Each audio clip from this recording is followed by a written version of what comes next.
Excellency, ladies and gentlemen, welcome to the first public session of the title of this next session is Building Strategic Autonomy, Turkey and the Global Defense Paradigm.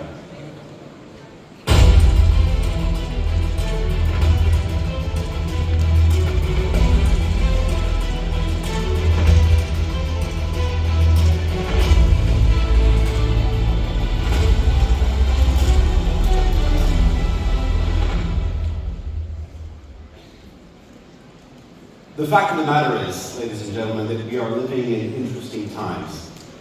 We are seeing that the new global order is not only being redefined by politics and also conflict, but perhaps more importantly for this session, technology. So we're talking. Esteemed participants, ladies and gentlemen, I am honored to address such a distinguished gathering, and I congratulate TRT World for this excellent organization. The theme of this year's TRT World Forum, the Global Reset, from the old order to new realities, insightfully reflects the historic crossroads our world is facing. Power structures, once considered immutable, are being reshaped by technological disruption, regional conflicts, and the deepening crisis of global governance. Global challenges such as pandemics, economic volatility, and hybrid warfare have blurred the boundaries between security, development, and diplomacy, revealing the fragility of the old order. In this context, I will examine building strategic autonomy, Turkey and the global defense paradigm, as both a national and global response to these shifts. Turkey's experience illustrates how a nation can strengthen its sovereignty and resilience amid systemic uncertainty, not by withdrawing from the global order, but by engaging it on more equal, innovative, and principled terms. Distinguished guests, Turkey stands as a pivotal power, shaping the evolving global security architecture of the state policies. Turkey today ranks among the top 3 UAV, unmanned aerial vehicle producers, and the 11th largest defense exporter globally, supplying 65% of the world's UAV exports in 2024. Indigenous platforms such as Bayraktar, TB3, Kızıl Elma, Kaan, Hürjet, Atak, NATO and the wider defense ecosystem. Murat Işıktaş, I'd like to begin with you as you are the only Turk here on this panel. Talk to me about Turkey's pursuit of its strategic autonomy, and do you feel that it has, this pursuit has redefined its national security doctrine? Thank you, Alizan.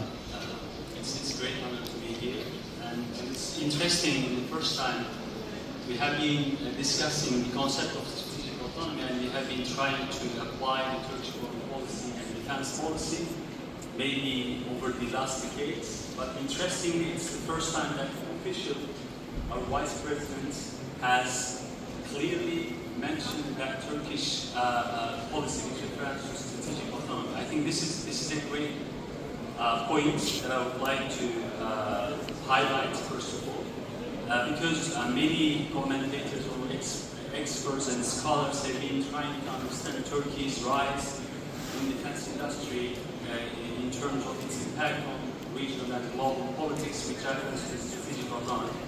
I'm not sure whether this concept is really, fits what Turkey is trying to do. Simply because there are, different countries in the international politics which are trying to gain their strategic autonomy. So it is therefore there are sort of strategic autonomies and clashes. So when we look at the European context, for example, which is the strategic autonomy is one of the main pillars of European defense and security architecture, and it was actually invented and announced in 1993. All from the possibility of big, strong men who are the leaders, the unquestioned leaders, and to some extent the less democratic leaders than they were, of big powers who think that they might want to carve up the world between them and not pay sufficient attention to our interests. That is a very important strategic challenge to us all, and I'm delighted that we're all beginning now to work more effectively together to address those challenges. Fantastic. Thank you very much, Ambassador Westnicott. I want to turn to your left, Ambassador Peter Millet. Ambassador Westnicott said, we need to do more. You and I were chatting shortly before we began the session, and you made a very point in saying that Turkey is doing more. You have extensive experience in the region, in North Africa, in the Middle East. If I were to ask you to maybe reflect on what you feel Turkey is doing right in its pursuit for strategic autonomy, maybe compare it to what some other countries, especially Turkish companies are very good at taking risks, but I detected a strategic approach from Ankara as a whole to connect the technology, the defense component, the political component, and the economic and commercial component, bring that together into bringing benefits for Turkey as a whole.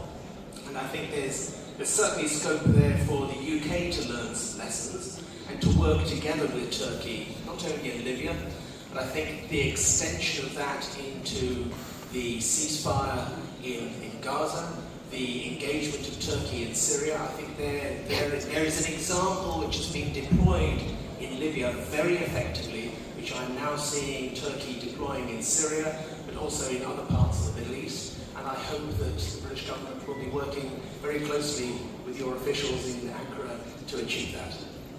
Thank you very much, Ambassador Millet. Ambassador Marsini, I do apologize. Thank you for your patience.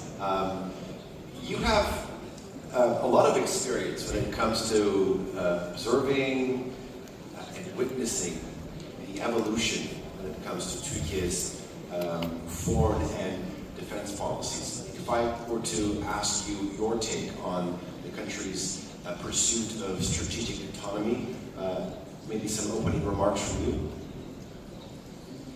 Yes, but global and regional powers are reshaping security strategies by adapting to a new defense paradigm focused on greater strategic autonomy. This is true for several countries. This is true for USA. This is true for China, pursuing a strategy of comprehensive national security, projecting itself as a global security player.